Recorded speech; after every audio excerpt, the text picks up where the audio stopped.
What if your greatest strength was quietly becoming your deepest source of pain? Have you given your all, only to be met with a request for more? Do you lie awake at night feeling drained, not by your own life, but by the weight of everyone else's? There is a silent lesson that generous souls often learn only after they are exhausted. The virtue you hold dear can, without guardrails, lead to your own depletion. Saying yes when your spirit whispers no. Offering your last reserve to those who see it as an invitation, not a gift. And when you finally stop, you're the one who changed. You're the one who became cold. But what if the problem was never your heart, but your strategy?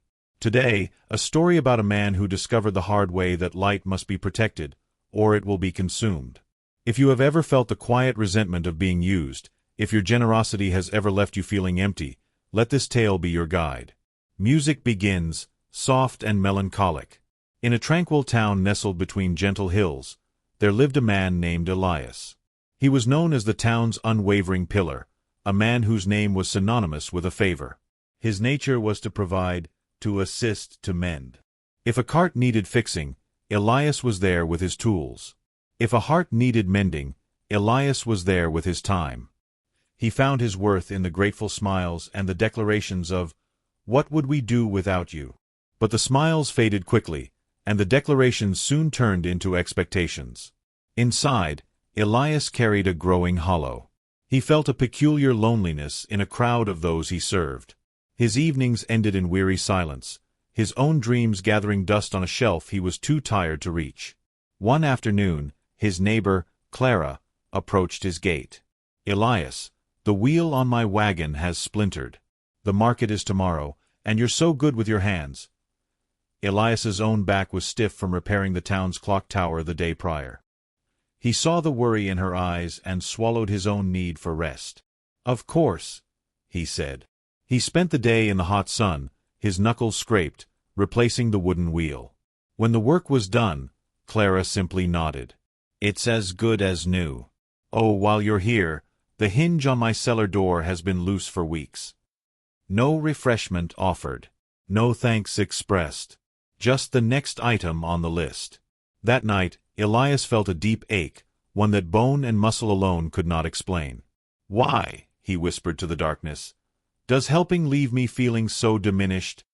Not long after, a man from town, Leo, found him at the well. "Elias, my friend," Leo began, clapping him on the shoulder. "A small loan, just until the harvest. You've saved me before." Elias had. Twice. And not a coin had been returned. Yet, the word friend disarmed him. He reached into his purse and handed over the silver. Weeks drifted into months. The harvest came and went. When Elias gently mentioned the debt, Leo's expression turned cold. "Friendship is more than ledgers, Elias. I thought you understood that." The words felt like a betrayal, a transaction where his goodwill was the currency, and his dignity the cost. The town council soon gathered to plan a new bridge over the stream. As they debated the labor, all eyes settled on Elias. "Elias will lead the build," the mayor stated. It was not a question. It was an assumption carved from his past compliance. Elias sat in his chair, a silent monument to his own making. In that moment, he saw the truth. He had not built a legacy of respect. He had built a cage of expectation. Walking by the forest's edge that evening, Elias encountered a traveler resting beneath an ancient oak. The traveler had wise, observant eyes. "You carry a heavy burden," the traveler remarked, not unkindly. "It is the burden of the indispensable." Elias sighed, the sound heavy with unspoken fatigue. "Is it wrong to want to be of service?" "Service is a noble river," the traveler replied. "But even a river needs banks, or it becomes a flood that drowns its own bed. You give without discretion. Your endless yes has made your yes meaningless. When you are perpetually available, people stop valuing your presence. They only value your function." Elias felt a crack in the shell around his understanding. "What should I do?" "Be compassionate, but be discerning," the traveler said, his voice firm yet gentle. "Your energy is a sacred trust. Guard it for those who will nourish it in return, not for those who see it as an endless well to be drained. Generosity without discernment is not kindness. It is self-sacrifice. The words settled in Elias's heart like a long-forgotten truth. The next morning, Clara returned. Elias, about that cellar hinge. Elias took a breath that felt like his first. I cannot today, Clara. I need my time for my own tasks. Clara blinked, startled. But, you always help. I have, Elias agreed calmly. And I've received neither your help nor your thanks, only your next request. You will need to find another solution. He closed his gate softly. His hands trembled, but a new, steady warmth bloomed in his chest. When Leo next came seeking funds, Elias was ready. No, Leo, he said. Our friendship cannot be a path for one-way giving. I will not lend more.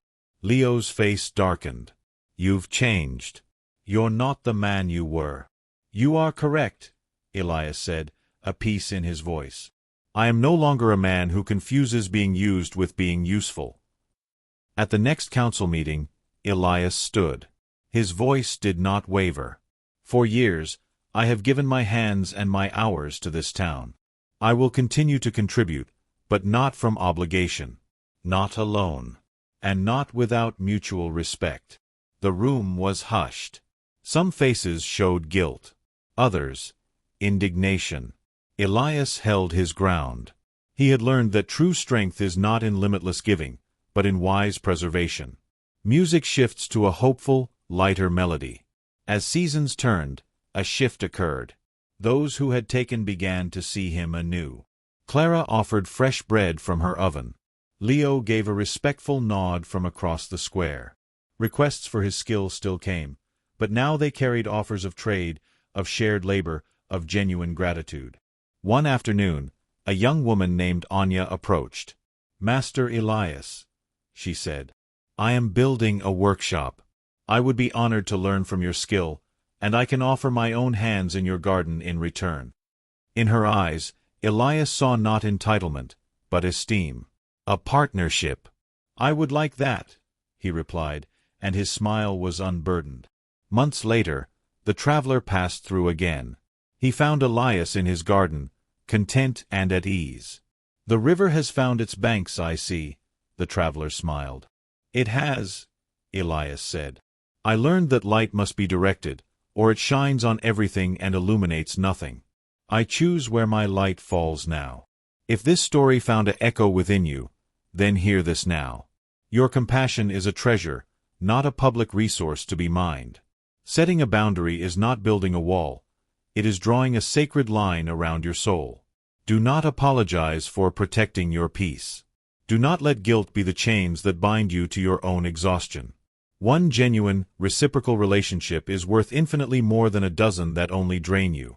Your yes gains its power from the presence of a respectful no.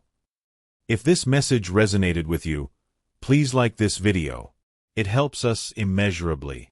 And for more stories that bring calm and clarity to life's complexities, subscribe to the Calm Tales.